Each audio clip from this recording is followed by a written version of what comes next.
les personnes à la santé fragile ou celles en grande difficulté sociale, ont été les premières et les plus nombreuses victimes du virus. Ainsi, nous avons pu prendre conscience de la nécessité de protéger les plus fragiles d'entre nous. La hantise des soignants a été de devoir choisir ce qu'ils allaient sauver. Certains ont même proposé de laisser faire la nature, de laisser le virus se propager pour atteindre rapidement un taux d'immunité de la population permettant sa disparition sans se soucier des conséquences sur les plus faibles. Voici ce que nous dit Michel Serres. Contrairement à ce qu'on pense, le plus fort, celui qui gagne, le gagneur comme on dit, le battant, est peut-être dans l'humanité celui qui nous a amenés à la régression.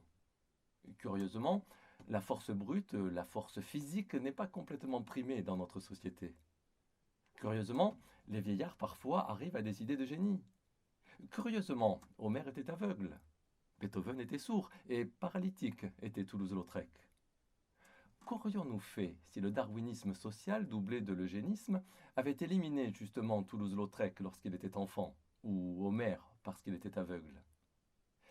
Et par conséquent, le progrès de nos cultures, le progrès des civilisations paraît passer par la protection des faibles, la vénération des pauvres et peut-être avance quelquefois à partir des plus misérables. Et par conséquent, le darwinisme social, en ce qu'on interprète le darwinisme comme la lutte du plus fort et la survivance du plus puissant, est une doctrine plus que fausse, criminelle. La vraie doctrine, c'est la doctrine de la faiblesse. Le progrès humain passe par la protection des faibles. Le progrès humain passe par la misère et non pas par la richesse, par la faiblesse et non pas par la force, par la fragilité et non par la puissance.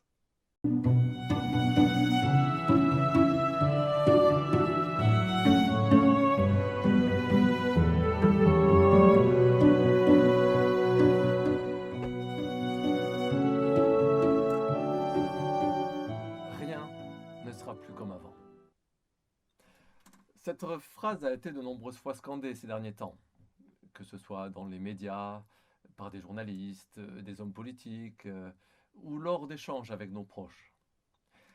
Car cette crise a mis en évidence les manques et les faiblesses de notre société, incapables d'y faire face efficacement alors que nous pensions être protégés.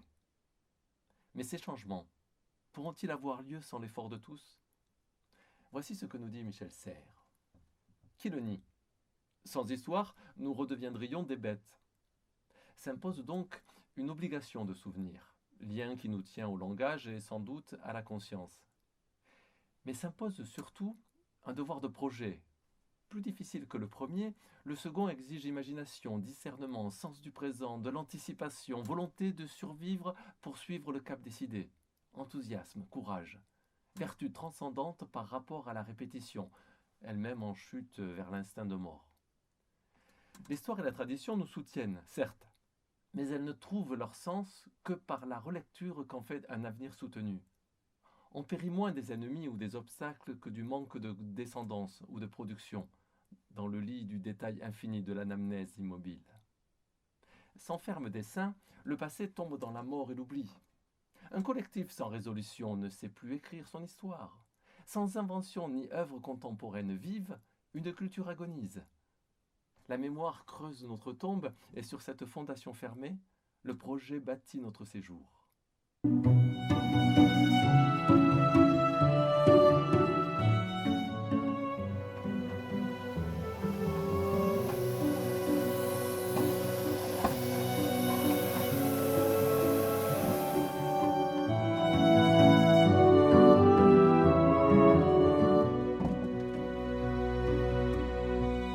Dès l'annonce du confinement, nous avons assisté à un exode massif des gens de la ville vers les campagnes. Instinctivement, tout le monde a compris qu'il serait plus aisé de vivre cet épisode près de la nature, avec de l'espace. D'un coup, les arbres sont devenus plus importants que les immeubles, la terre plus précieuse que le béton. Mais ce retour salutaire vers la nature ne peut se faire sans une réflexion sur notre place dans cette dernière et sur le respect que nous lui devons. Voici ce que nous dit Michel Serres.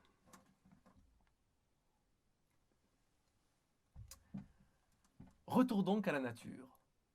Cela signifie, au contrat exclusivement social, ajouter la passation d'un contrat naturel de symbiose et de réciprocité, où notre rapport aux choses laisserait maîtrise et possession pour l'écoute admirative, la réciprocité, la contemplation et le respect, où la connaissance ne supposerait plus la propriété, ni l'action, la maîtrise, ni celle-ci leur résultat ou condition stercoraire. Contrat d'armistice dans la guerre objective, contrat de symbiose. Le symbiote admet le droit de l'hôte alors que le parasite, notre statut actuel, condamne à mort celui qu'il pille et qu'il habite sans prendre conscience qu'à terme, il se condamne lui-même à disparaître. Le parasite prend tout et ne donne rien. L'hôte donne tout et ne prend rien. Le droit de maîtrise et de propriété se réduit au parasitisme. Au contraire, le droit de symbiose se définit par la responsabilité. Autant la nature donne à l'homme, autant celui-ci doit rendre à celle-là, devenue sujet de droit. Que rendons-nous, par exemple, aux objets de notre science, à qui nous prenons la connaissance? Alors que le cultivateur, autrefois, rendait en beauté par son entretien ce qu'il devait à la terre, à qui son travail arrachait quelques fruits. Que devons-nous rendre au monde? Qu'écrire dans le programme des restitutions?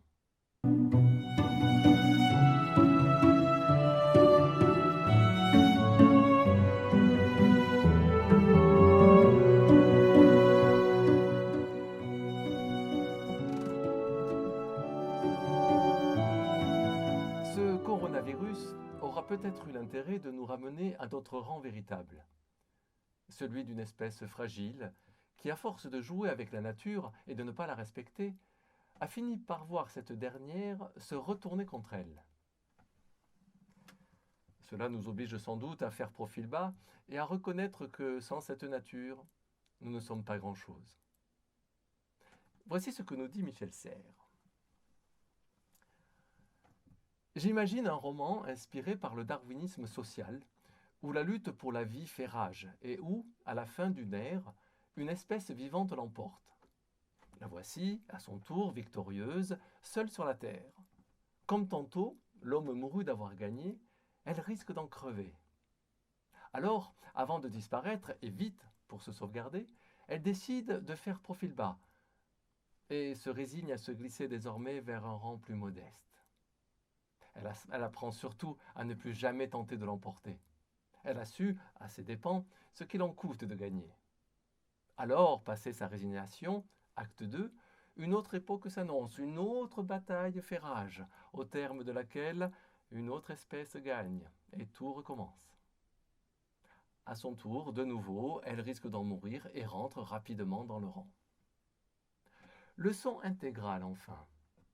Toutes les espèces vivantes, bactéries, champignons, phènes, baleines, flore, séquoias, oui, toutes eurent leur chance dans cette vive et sinistre galère, et tour à tour, après avoir gagné, se résignent et entrèrent en la forêt commune, en compagnie des autres, pour la petite guerre de tous les jours, où de tous contre tous, où qui perd gagne, où qui gagne perd, et où finalement tout le monde finit par se reproduire et manger. Voilà pourquoi toutes les espèces redoutent l'homme. Chacune sait la vraie loi de la jungle, celle que je viens d'énoncer, qu'il ne faut surtout pas gagner. Mais l'homme, le dernier, ne le sait toujours pas, car il n'a pas encore gagné. Depuis quelques millions d'années, nous y sommes. C'est le tour de l'homme. Il a lutté, il s'est battu, il a tout inventé. Enfin, il va gagner. Demain matin, au jour même de sa victoire, seul au monde, il sera forcé de se résigner, comme le firent le séquoia floral, la baleine faunesque, les bactéries, les champignons et les mousses. Quitter vite le pinacle et revenir au lot commun s'il veut survivre. Vite, vite au risque de mourir.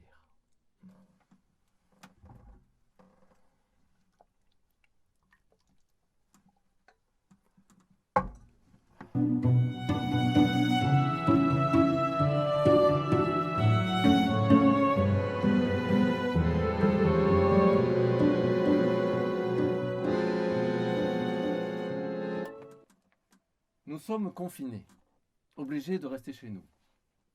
Dès lors, notre univers s'amenuise pour prendre les dimensions de notre habitat. Mais alors que nous sommes prisonniers de cet univers, avons-nous seulement conscience de notre chance, de la chance d'habiter?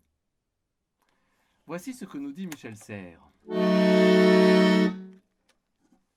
Je me souviens qu'habiter fait qu'on retrouve le matin le même rosier, un peu reverdi, l'éternelle rivière imperceptiblement grossie, d'identiques voisins légèrement vieillis, l'espace immobile autour de soi approfondi. Que le corps, stable comme un arbre, participe aux transformations lentes de l'environnement proche. Où la vieille maison regarde avec ses tranquilles fenêtres l'ancienne cour que prolonge la rue surannée de la ville antique allongée, endormie à côté de son fleuve immuable, clepsydre sans âge. Qu'au contraire bouge et change en permanence autour de soi l'espace, et le mal du pays se met à faire mal, comme le mal de mer. À peine me rappelais-je mon enfance heureuse, ici où je connus l'exquise habitude d'habiter. Le prolongement de la peau en linge et habit, le durcissement de l'habit en meubles et murs. Habiter veut dire se poser, ou mieux encore, se préposer. À partir de cette situation initiale, ou préposition, la relation vivante pousse tout autour doucement. Appartement, découpage d'un lieu partiel qui appartient à qui s'y niche, c'est-à-dire qu'à partir de l'être là, le corps tisse et lance sa densité inchoative, naturalise l'espace, s'incorpore les choses, domestique les êtres, apprivoise les abords, comme une plante. Autour des pierres stables pousse la mousse. Avoir s'ensuit d'habiter. Je vous laisse méditer là-dessus.